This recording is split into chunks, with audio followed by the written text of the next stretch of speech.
ನಮಸ್ತೆ ಎಲ್ರಿಗೂ. ನೀವಿನ್ನು ನನ್ನ ಯೂಟ್ಯೂಬ್ ಚಾನಲ್ಗೆ ಸಬ್ಸ್ಕ್ರೈಬ್ ಆಗಿಲ್ಲ ಅಂದರೆ ದಯವಿಟ್ಟು ಸಬ್ಸ್ಕ್ರೈಬ್ ಆಗಿ. ನಿಮಗೆ ಇದೇ ರೀತಿ ಒಂದು ಹೆಚ್ಚಿನ ಅಪ್ಡೇಟ್ ಸಿಗ್ತಾ ಹೋಗುತ್ತೆ. ಓಕೆನಾ? ಸೊ ಆನ್ಲೈನ್ ಇ ಖಾತಾ ಇನ್ನು ಮುಂದೆ ಮನೆಯಲ್ಲೇ ಕುಳಿತು ನೀವು ಈ ಖಾತಾನ ಪಡಿಬೋದು. ಎಸ್, ಆಸ್ತಿದಾರರಿಗೆ ಕರ್ನಾಟಕ ಸರ್ಕಾರ ಹಾಗೂ ಗ್ರೇಟರ್ ಬೆಂಗಳೂರು ಪ್ರಾಧಿಕಾರಣ ಅಂತ ಹೇಳ್ಬೋದು ಈ ಖಾತಾ ವಿಚಾರದಲ್ಲಿ ಒಂದು ಮಹತ್ವದ ಗುಡ್ ನ್ಯೂಸ್ನ ಕೊಟ್ಟಿದೆ. ನೀವು ನೋಡ್ಬೋದು, ಇವತ್ತಿನ ಅನೇಕ ವಿಡಿಯೋಗಳಲ್ಲಿ ತುಮಕೂರು ಆಗಿರ್ಬೋದು ಅಥವಾ ಮೈಸೂರು ಈ ಖಾತಾಗೆ ಆಫೀಸಲ್ಲಿ ಮಾಡಿಸ್ತಾ ಇಲ್ಲ, ಸೊ ನೀವು ಆನ್ಲೈನಲ್ಲಿ ಬಿಡ್ತಾ ಇದೀವಿ, ಮಾಡ್ಕೋಬಹುದು ಮಂಡೆಯಿಂದ ಒಂದು ನ್ಯೂಸ್ ಕೂಡ ಓಡಾಡ್ತಾ ಇದೆ. ಎಸ್, ಈ ಖಾತಾ ಪಡ್ಕೊಳ್ಳೋದಕ್ಕೆ ಸಮಸ್ಯೆ ಆಗ್ತಿದೆ. ಇದೀಗ ಈ ಖಾತಾ ಸಮಸ್ಯೆಯನ್ನು ಬಗೆಹರಿಸುವ ನಿಟ್ಟಿನಲ್ಲಿ ಸರ್ಕಾರ ಮತ್ತೊಂದು ಒಂದು ಹೆಜ್ಜೆನ ಇಟ್ಟಿದೆ ಅಂತಾನೆ ಹೇಳ್ಬೋದು. ಎಸ್, ನಿಮ್ಗೆ ಆಲ್ರೆಡಿ ಗೊತ್ತಿರೋ ಅಂದ್ರೆ ಡಿಸೆಂಬರ್ 18 ಅಂದ್ರೆ ಮೊನ್ನೆ ಲಾಸ್ಟ್ ಗುರುವಾರದಿಂದನೇ ಬೆಂಗಳೂರು ಸೇರಿದಂತೆ ಕರ್ನಾಟಕದಾದ್ಯಂತ ಆಸ್ತಿಗಳ ಮಾರಾಟ ಮತ್ತು ಖರೀದಿಯಲ್ಲಿ ಆಗುತ್ತಿರುವ ಮೋಸವನ್ನು ತಪ್ಪಿಸುವುದು ಹಾಗೂ ಪ್ರಾಪರ್ಟಿ ಟ್ಯಾಕ್ಸ್ ನಿಂದ ಹೊರಗೆ ಉಳಿದವರನ್ನ ಪ್ರಾಪರ್ಟಿ ಟ್ಯಾಕ್ಸ್ಗೆ ವ್ಯಾಪ್ತಿಗೆ ತರುವುದು ಸೇರಿದಂತೆ ಹಲವು ಪ್ರಮುಖ ಕಾರಣಗಳಿಗೆ ಈ ಖಾತಾ ಜಾರಿ ಮಾಡಿತ್ತು ಕರ್ನಾಟಕ ಸರ್ಕಾರ. ಇದೀಗ ಆಸ್ತಿದಾರರು ಮನೆಯಿಂದಲೇ ಈ ಖಾತಾ ಮಾಡಿಸ್ಕೊಳ್ಳೋದಕ್ಕೆ ಬೇಕಾದ ಅವಕಾಶವನ್ನ ನೀಡಲಾಗಿದೆ. ಆಸ್ತಿದಾರರು ಇದೀಗ ತಮ್ಮ ಈ ಖಾತಾವನ್ನು ಪಡೆದುಕೊಳ್ಳೋದಕ್ಕೆ ಕಚೇರಿಗೆ ಒಂದು ಅಲೆಯೋ ಅವಶ್ಯಕತೆನೇ ಇಲ್ಲ.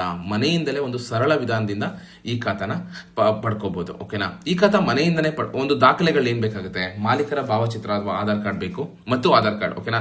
ಭಾವಚಿತ್ರ ಮತ್ತು ಆಧಾರ್ ಕಾರ್ಡ್ ಬೇಕು. ಆಸ್ತಿ ತೆರಿಗೆ SASL ಏನಂತ ಹೇಳ್ತಾರೆ, ಚಲನ್ ಸಂಖ್ಯೆ ಬೇಕು. ಸ್ವತ್ತಿನ ಕ್ರಯ ಅಥವಾ ನೋಂದಾಯಿತ ಪತ್ರ ಒಂದು ಸಂಖ್ಯೆ ಬೇಕು.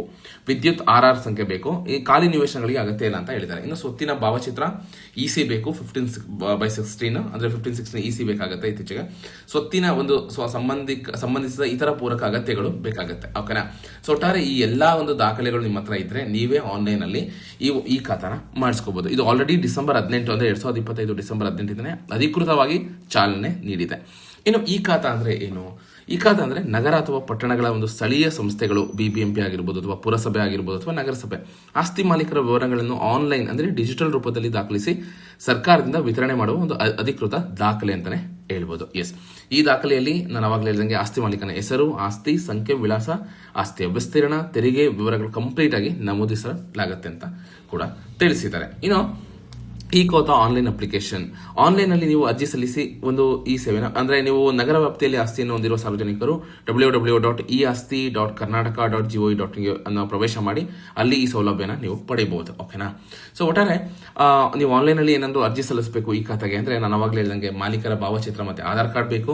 ಆಸ್ತಿ ತೆರಿಗೆ ಅಂದ್ರೆ ನೀವು ಚಲನ್ ಕಟ್ಟಿರೋ ಅದು ನಂಬರ್ ಬೇಕಾಗುತ್ತೆ. ಹಾಗೆ ಸ್ವತ್ತಿನ ಕ್ರಯ ಅಥವಾ ನೋಂದಾಯಿತ ಪತ್ರದ ಸಂಖ್ಯೆ ಬೇಕು. ಖಾಲಿ ನಿವೇಶನ ಇದ್ರೆ RR ನಂಬರ್ ಬೇಡ. ಏನಾದ್ರೂ ಮನೆ ಇದ್ರೆ ಅದಕ್ಕೂ ಕೂಡ ವಿದ್ಯುತ್ ಒಂದು RR ನಂಬರ್ ಬೇಕಾಗುತ್ತೆ. ಹಾಗೆ ಸ್ವತ್ತಿನ ಛಾಯಾಚಿತ್ರ EC ಬೇಕು. ಸ್ವತ್ತಿಗೆ ಸಂಬಂಧಿಸಿದಂತೆ ಪೂರಕ ದಾಖಲೆಗಳನ್ನ ಕೂಡ ನೀವು ಕೊಡಬೇಕಾಗತ್ತೆ. ಇನ್ನು ಆನ್ಲೈನ್ ಈ ಖಾತಾ ಅಪ್ಲಿಕೇಶನ್ ಸಲ್ಲಿಸೋದು ಹೇಗೆ?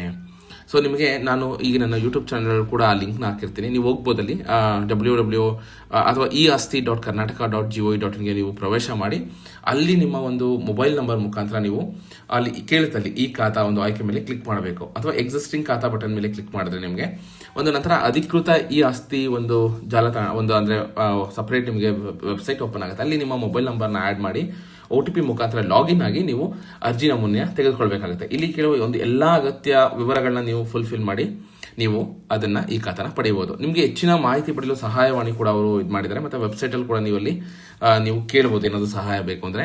ನಂಬರ್ ಕೂಡ ನಾನು ನನ್ನ ಡಿಸ್ಕ್ರಿಪ್ಷನ್ ಮೆನ್ಷನ್ ಮಾಡ್ತೀನಿ, ಸೊ ಹೋಗಿ ಚೆಕ್ ಮಾಡ್ಕೋಬಹುದು ನೀವು. ಓಕೆನಾ? ಸೊ ನೀವಿನ್ ಮುಂದೆ ಈ ಖಾತಾನ ಮನೆಯಲ್ಲೇ ಕುಳಿತು ಪಡೆಯಬಹುದು. ಓಕೆನಾ? ಸೊ ಇದು ಒಂದು ಲೇಟೆಸ್ಟ್ ಮಾಹಿತಿ ಆಗಿದೆ. ಇದೇ ರೀತಿ ಒಂದು ಹೆಚ್ಚಿನ ಅಪ್ಡೇಟ್ಗಾಗಿ ನನ್ನ ಯೂಟ್ಯೂಬ್ ಚಾನಲ್ ಸಬ್ಸ್ಕ್ರೈಬ್ ಮಾಡಿ ಇದೇ ರೀತಿ ಸಪೋರ್ಟ್ ಮಾಡ್ತಾ ಇರಿ. ಧನ್ಯವಾದಗಳು.